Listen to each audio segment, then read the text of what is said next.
સ્વાગત છે આપનું દીદીની રસોઈમાં। આજે આપણે બનાવીશું ફૂલવડી। તો આ માટે મેં 1 કપ ચણાનો કરકરો લોટ લીધો છે। તેમાં આપણે 2 ચમચી તલ નાખીશું। અહીં મેં સફેદ તલ લીધા છે। 5 ચમચી અજમો નાખીશું। અજમો થોડો હાથ વડે મસળીને નાખીશું।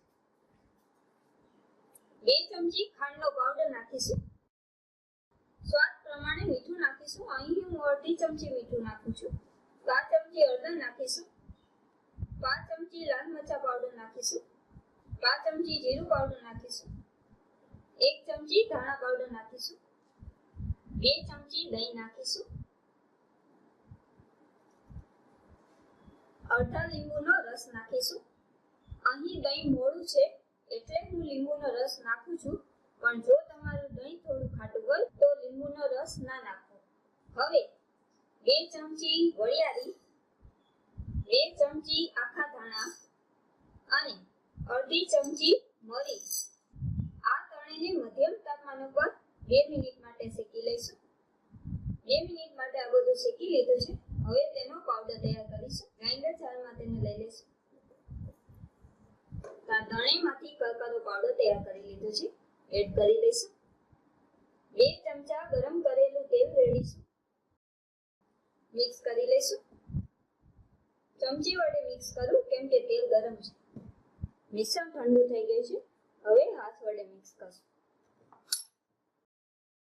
હવે થોડું થોડું પાણી નાખતા જઈ અને કડક લોટ બાંધી લઈશું। લોટ બાંધવા તમે છાશ પણ નાખી શકો છો।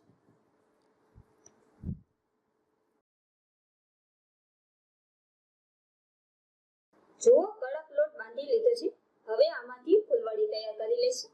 હવે હું ફૂલવડીને શેપ આપવાની 2 અલગ રીત દેખાડું છું। તમને જે યોગ્ય લાગે તે રીતે બનાવો। હવે આ બાંધેલા લોટમાંથી થોડો લુવો લઈ અને તેને આ રીતે ફ્લેટ કરીશું પાટલા ઉપર।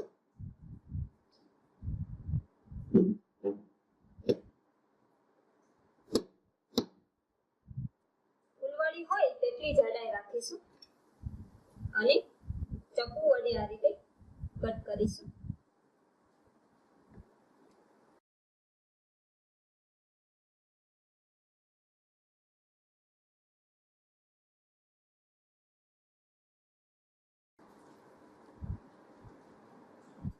અને બીજી રીતે આ રીતે પણ કરી શકાય।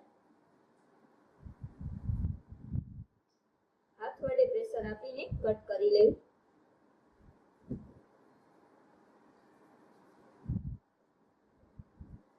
જારો ન હોય તો આવી રીતે હાથથી વળીને ફૂલવડી બનાવી શકાય।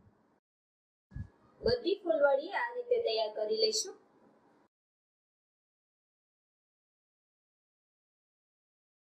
તો બધી ફૂલવડીને આપણે શેપ આપી દીધો છે।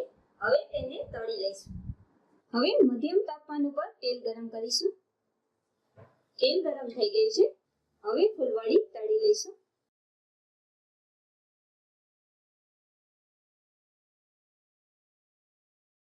હળવી હાથે ફેરવતા જઈ અને ફૂલવડી બ્રાઉન કલરની થાય ત્યાં સુધી તળી લઈશું।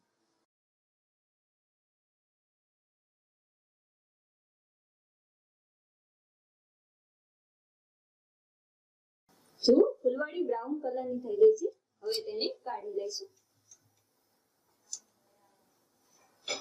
આ રીતે બધી ફૂલવડી તૈયાર કરી લઈશું।